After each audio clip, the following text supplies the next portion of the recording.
नमस्कार तथा शुभ प्रभात। रेडियो पत्रिका आजको परिवेशमा सहकर्मी प्रेमकुमारी मगरसँगै म चेतन ओलीको तपाईलाई हार्दिक स्वागत छ।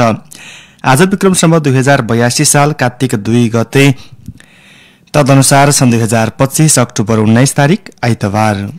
दाङको रेडियो प्रकृतिले उत्पादन गरेको यो कार्यक्रम पश्चिम दाङको रेडियो हापुरे, सल्यानको रेडियो राप्ती, रेडियो कपुरकोट, रोल्पाको रेडियो रोल्पा, रेडियो होलेरी, प्युठानको रेडियो झुलेनी, रेडियो महिला आवाज र रुकुम पश्चिमको रेडियो नयाँ नेपालबाट एकैसाथ प्रसारण भइरहेको छ। खबर सुरु गरौं। प्रमुख खबर शीर्षकहरूबाट। नेपालीहरूको दोस्रो ठूलो पर्व तिहार आजबाट सुरु। कागको पूजा गरी मनाइदै तिहार सुरु भएसँगै बजारमा पटकाको आतंक बढेको नागरिकको गुनासो। पटका पटकाउनेले त हैरान बनाएका छन्। बजारमा बस्नु त्यो पटका सुनेर कानै फुटाल्नु छ, अरू केही उपाय छैन। बहुत विकृति गराएको छ। 1-2 वर्ष पुगेका बच्चाहरूलाई ठुलो मान्छेहरू पनि एकहोरो हिसाबले काम गरिरहेका हुन्छन्। पटकाको आवाज ध्वनि सुन्दा झस्किने। अपराधिक घटना न्यूनीकरणका लागि दाङको रहरी बजारमा सोसी क्यामेरा जडान। अविलम्ब संसद पुनर्स्थापना गर्न एमाले अध्यक्ष ओलीको माग। संसद पुनर्स्थापनाको माग गर्दा देशमा फेरि दुर्घटना निम्तने प्रचण्डको चेतावनी। संसद विघटन गर्ने अधिकार कसले दियो, कहाँबाट पाइयो? यस प्रतिनिधि सभाको अविलम्ब पुनर्स्थापना हुनुपर्दछ। केपी ओली हिजो पटक पटक संसद विघटन गर्नेहरूले अहिले संसद पुनर्स्थापनाका कुरा गर्नु जस्तो हास्यास्पद फेरि देशमा अर्को अराजकता र दुर्घटना निम्त्याउने बाहेक केही हुन सक्दैन। र सल्यानका युवक दाङमा मृत फेला परेपछि एक युवती पक्राउ। ओझेलमा परेको ऐतिहासिक स्थल राजाकोटको प्रवर्धनका लागि युवा अभियान। कर्णाली प्रदेशमा लैंगिक हिंसा न्यूनीकरण गर्न निर्देशिका स्वीकृत। अत्याधुनिक सिटी स्क्यान सेवा अब तुलसीपुरको सुलभ सिटी स्क्यान सेन्टरमा।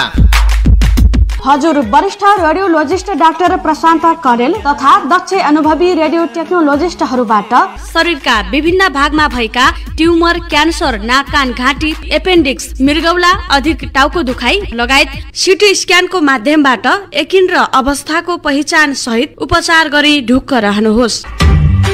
पैसा र समयको बचत सँगै सिटी स्क्यान सेवाका लागि Sulabh C T scan centre Tulsipur 6 Ghorai road, Hattikhowa चोकदेखि 20 मिटर उत्तरतर्फ, तुलसीपुर दाङ। जुनसुकै बेला सम्पर्कका लागि फोन नम्बर 082 590 401, मोबाइल नम्बर 97 487 060 11 र 98 578 40 601। आज हामीसँग दाङबाट प्रकाशित नयाँ बधु राष्ट्रिय दैनिक र गोरक्ष राष्ट्रिय दैनिक पत्र पत्रिका प्राप्त भएका छन्। यी पत्र पत्रिकाले फरक फरक खबर प्रकाशित गरेका छन्।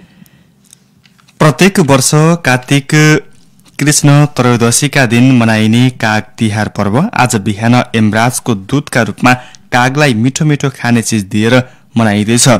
आज बिहान सूर्योदय कालमा त्रयोदशी भएको दिन काग तिहार मनाउनु पर्ने भएकाले शास्त्र सम्मत रूपमा आज यो पर्व मनाउनु पर्ने निर्णय गरिएको नेपाल पञ्चाङ्ग निर्णायक विकास समितिका अध्यक्ष प्राध्यापक शम्भु प्रसाद ढकालले जानकारी दिनुभएको छ।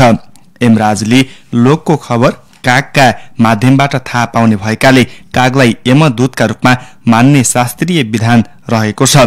कागले यमराज समस्या राम्रो खबर लगिदियोस् भनेर आजका दिन कागलाई पूजा आराधना सहित मिठा मिठा खाना दिएर खुशी पार्ने गरिएको हो। लोक व्यवहारमा काग घरमा आई कराएमा शुभ बोल भन्ने प्रचलन समेत रहेको छ। काग घरको वरपर आई कराएमा उसले केही खबर लिएर आएको भन्ने विश्वास समेत गरिन्छ। काकेन दधी भछि तम अर्थात कागलाई दही भात मिठो लाग्ने भएकाले आजको दिन कागलाई दही र भात खुवाएमा यमराज समस्या राम्रो सन्देश लगिदिने भएकाले कागलाई दही र भात खुवाउने प्रचलन पनि रहेको छ। यो अवसरमा कागेश्वरी मनोहराको कागेश्वरी महादेव मन्दिरमा आज विशेष पूजा आराधना हुने गर्दछ। यसैगरी हनुमान ढोका स्थित कागेश्वरी मन्दिरमा पनि कागको विशेष पूजा आराधना गरिन्छ। कागको ठूलो मूर्ति पनि त्यहाँ बनाइएको छ।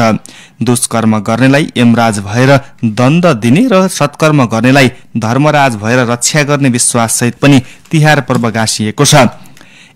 यातनाबाट मुक्तिका लागि परिवारका सबै सदस्यका नाममा एम दीप दान गर्ने क्रम भने हिजो साँझदेखि नै सुरु भएको छ। एम दीपदान दक्षिण फर्काएर गर्नुपर्ने वैदिक सनातन शास्त्रीय विधि रहेको छ। एम दीप दान गरे एम यातनाबाट मुक्ति पाइने पनि शास्त्रीय मान्यता रहेको छ। यस वर्ष तिथिको घटबटका कारण साँगे कालमा कार्तिक कृष्ण त्रयोदशी परेका दिन सुरु हुने एम पञ्चक शनिबार बेलुकीदेखि नै सुरु भएको हो।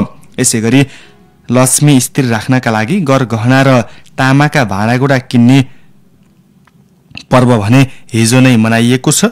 हिजोको दिन गरगहना तथा भाँडाकुँडा किनेमा लक्ष्मी घरमै स्थिर भइबस्ने धार्मिक विश्वास समेत रहँदै आएको छ।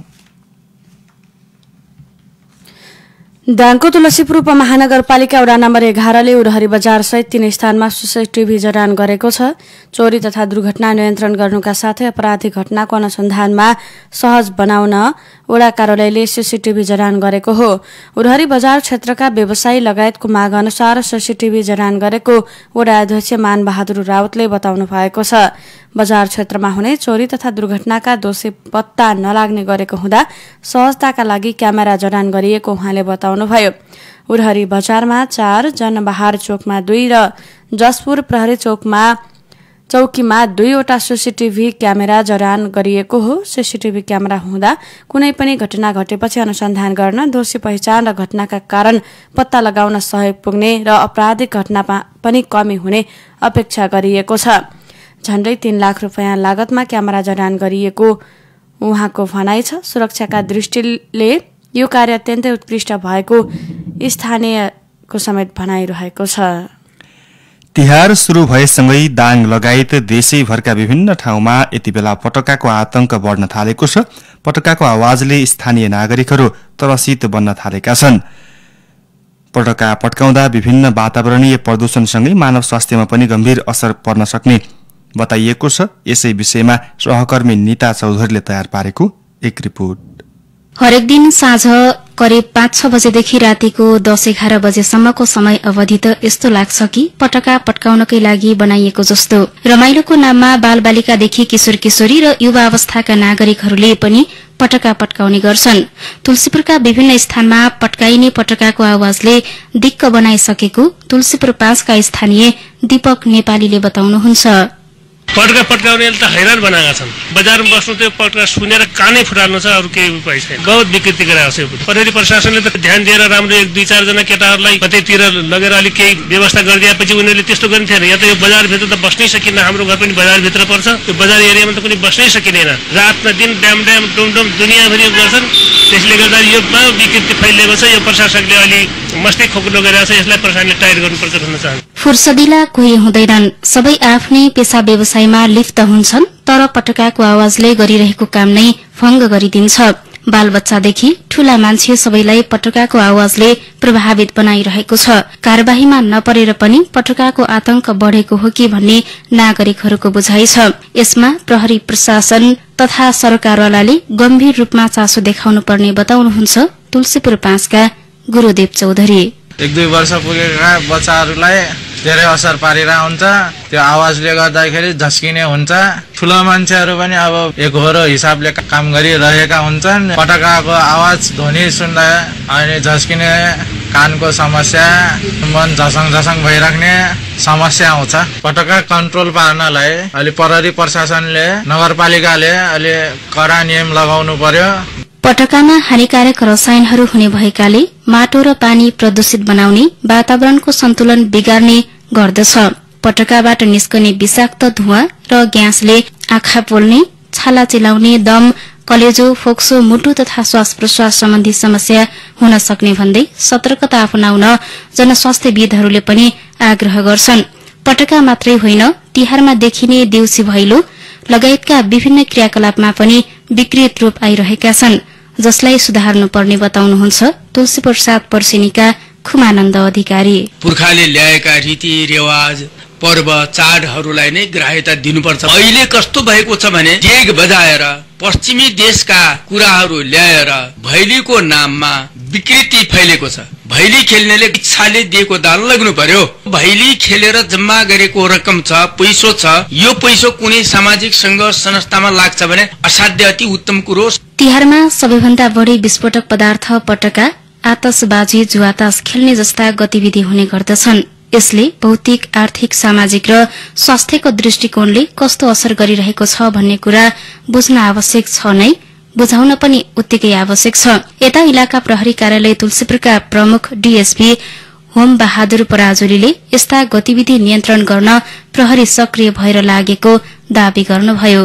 विशेष गरी यो चाडबाड लक्षित तिहारमा चाहिँ यो पटक्का जन्य पदार्थहरू पड्काउने सन्दर्भमा अब हाम्रो यो सीमा नाकामा सबै कडाई चेक जाँच हुन्छ।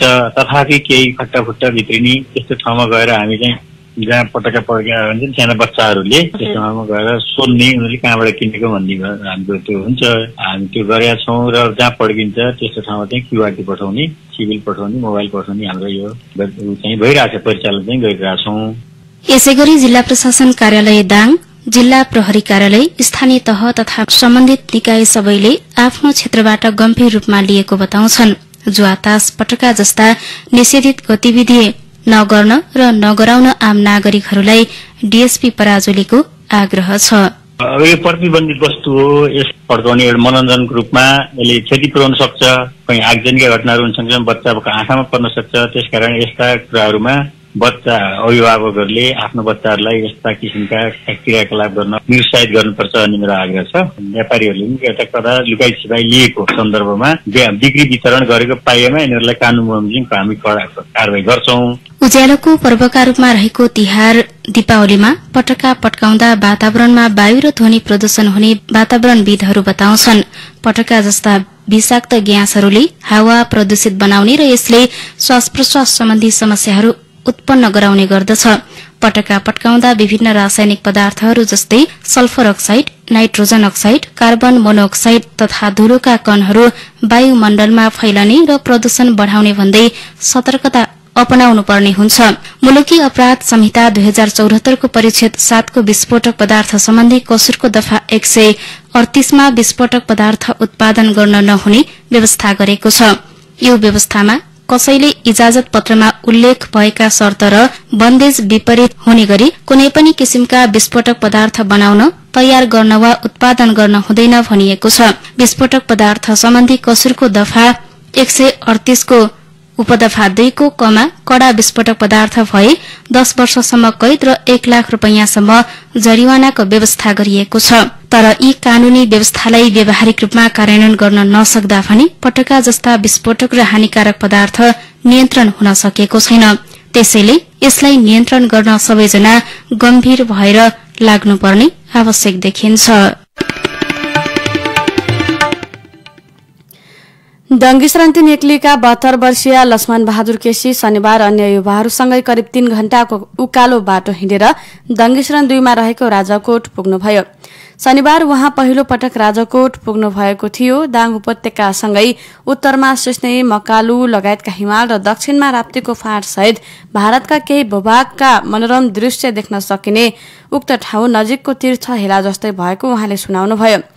यहाँसम्म आइपुग्नेहरूले धेरै ठाउँका दृश्य एकै ठाउँबाट देख्न सकिदो रहेछ, तर यसको प्रचार प्रसार र प्रवर्धनमा कसैको पनि चासो नपुग्दा यो ठाउँ ओझेलमा परेको महसुस गरे उहाँले भन्नुभयो।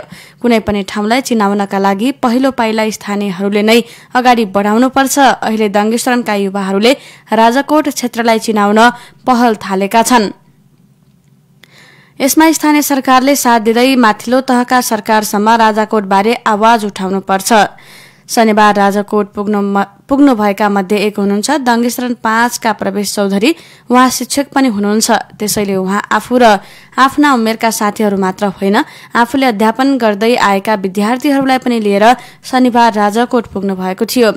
उहाँहरू मात्र होइन, शनिबार राजाकोट क्षेत्रमा वृद्धदेखि बालबालिकासम्म करिब 300 जना उपस्थित भए। पर्यटकीय सम्भावना बोकेको राजाकोट ओझेलमा परेको भन्दै डङ्गीश्रानका केही युवाहरूले राजाकोट हाइकिङ 2082 अभियान सञ्चालन गरेर शनिबार राजाकोट आउन सबैलाई आह्वान समेत गरेका छन्। सोही अभियान अन्तर्गत उक्त संख्यामा स्थानीयवासी जनप्रतिनिधि तथा जिल्लाका अन्य शहरबाट पनि नागरिकहरू राजाकोट पुगेका थिए। शनिबारको उपस्थितिले राजाकोटलाई पर्यटकीय गन्तव्यका रूपमा विकास गर्न सकिने संकेत गरेको अभियन्ता युवाहरूमध्येका एक प्रकाश डाङ्गीले बताउनु भएको छ। कार्यक्रममा स्थानीय सरकारले पनि चासो देखाएको छ। युवाहरूले थालेको अभियानमा सहभागिता जनाउँदै दङ्गेश्वरन 2 का वडा अध्यक्ष डम्बर बहादुर खत्रीले राजाकोटलाई पर्यटकीय गन्तव्यको रूपमा विकास गर्नका लागि वडा सरकारको तर्फबाट पालिकादेखि प्रवेश हुँदै संघीय सरकारसम्म पहल थालिने आश्वासन समेत दिनुभएको छ। कार्यक्रममा राजाकोट सामुदायिक वनका अध्यक्ष एमएन शाहले राजाकोट क्षेत्र यहाँको वनसँग सम्बन्धित भएकाले यहाँको विकासका लागि सामुदायिक वनको तर्फबाट पनि पूर्ण सहयोग रहने प्रतिबद्धता व्यक्त गर्नुभएको छ। ओझेलमा ऐतिहासिक स्थल राजाकोटको प्रवर्धनमा युवा अभियान एकराज भण्डारीले लेखेको खबर आजको नयाँ बजार राष्ट्रिय दैनिकमा तस्बिर सहित प्रकाशित भएको छ। यसैबीच दाङको छिल्लीकोट पदयात्रा 2082 पनि हुने भएको छ। तुलसीपुर उपमहानगरपालिका 19 छिल्लीकोटमा रहेका पर्यटकीय तथा ऐतिहासिक स्थलको प्रवर्धन गर्ने उद्देश्यले पदयात्रा हुन लागेको हो। पदयात्रा यही कार्तिक 7 गते बिहान 5 बजे शुरू हुने भएको छ। पदयात्राका लागि तुलसीपुर उपमहानगरपालिकाका मेयर टीकाराम खड्गा, डाक्टर किशोर खत्री लगायत स्थानीयहरूको सहभागिता हुने बताइएको छ। आजको परिवेशमा अब छोटो विश्राम। किसानहरूको नम्बर 1 रोजाई युरोपियन टेक्नोलोजीको गाई भैँसी बाख्राको दाना र जापानिज प्रविधिको एनएसएफ माछाको दाना पाइने स्थान नन्दन फीड प्रणाली तुलसीपुर 9 दोघरे दाङ।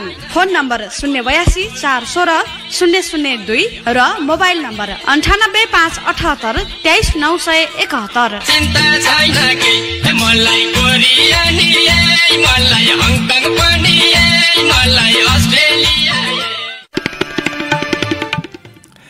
विश्रामपछि तपाईलाई फेरि स्वागत छ। अब बाँकी खबर। तिहार पर्व नजिकै गर्दा सल्यानमा मादल बनाउने र बिक्री गर्न भ्याइ नभ्याइ छ। परम्परागत लोकवाद्य यन्त्र मादलको माग चुलिँदै गएपछि मादल किन्न आउनेहरूको भीड़ बढेको छ। जिल्लाको प्रमुख व्यापारिक केन्द्र श्रीनगरमा मादल बनाउने व्यवसाय गर्दै आएका कालीगढहरू बिहानदेखि साँझसम्म मादल बनाउनमै व्यस्त छन्। तिहारमा देउसी भैलो खेल्नेदेखि सांस्कृतिक कार्यक्रममा मादलको प्रयोग बढ्ने भएकाले यो समय मादलको बिक्री निकै हुने गरेको छ। कतिपय नागरिकले नयाँ मादल किनेर लिन्छन्, कतिपयले भने पुराना मादललाई मर्मत गर्न आउँछन्।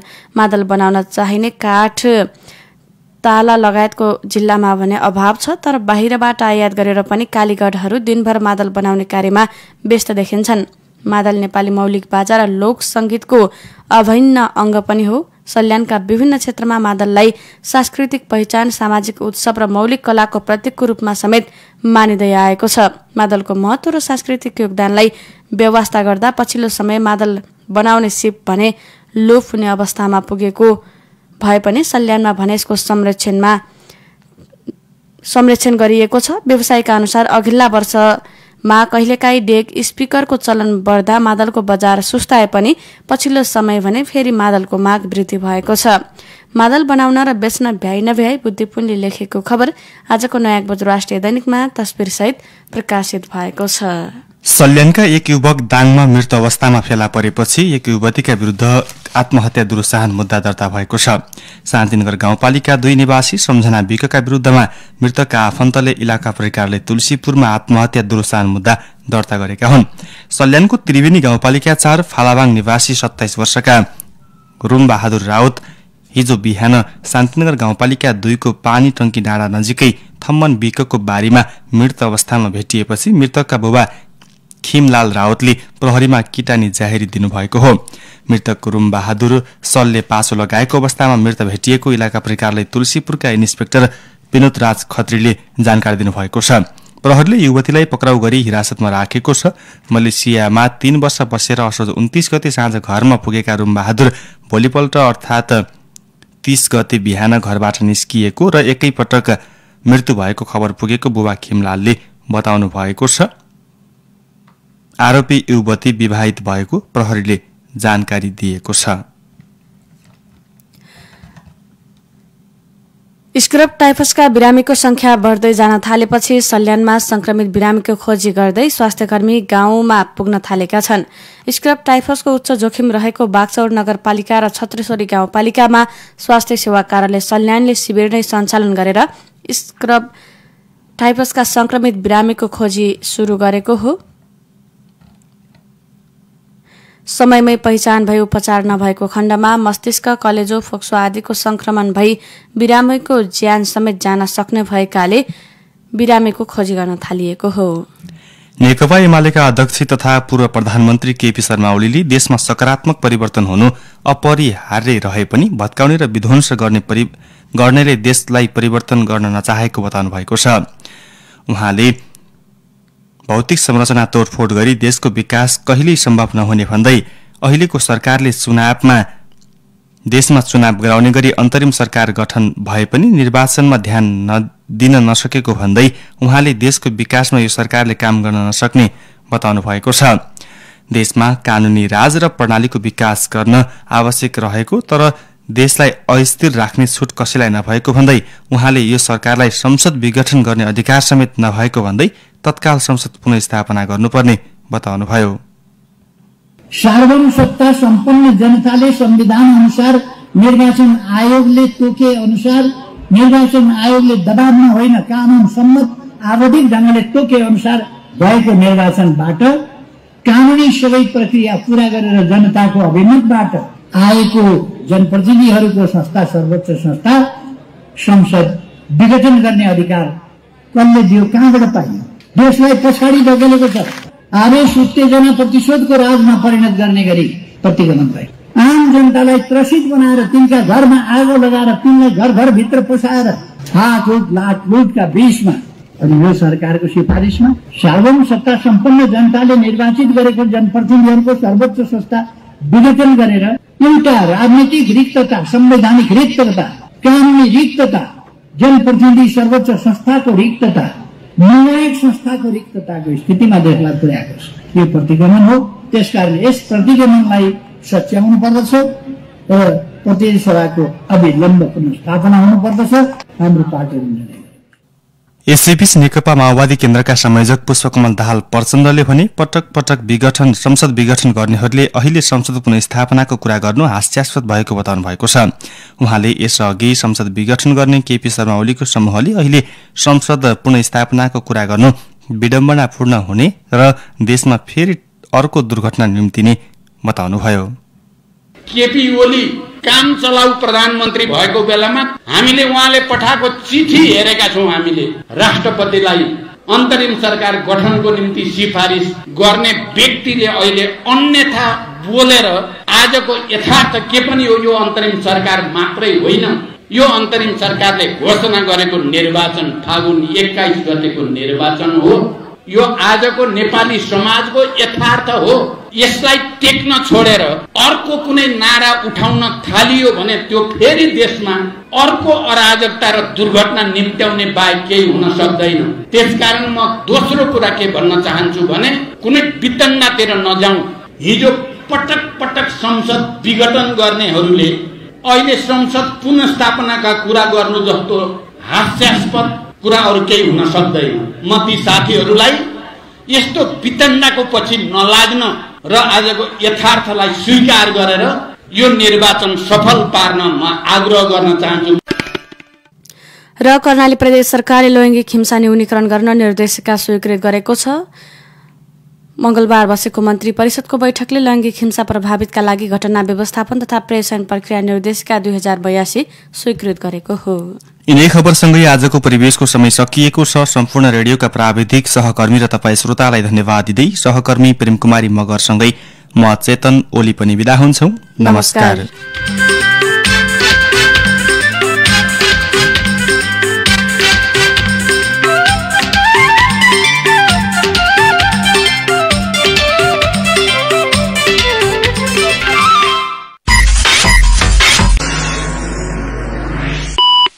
बिहान 7 बजेको प्रकृति समय सन्देश।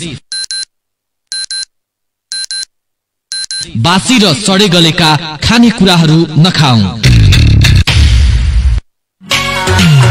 अब सम्पूर्ण रगतहरूको जाँच एकै ठाउँमा। लक्ष्य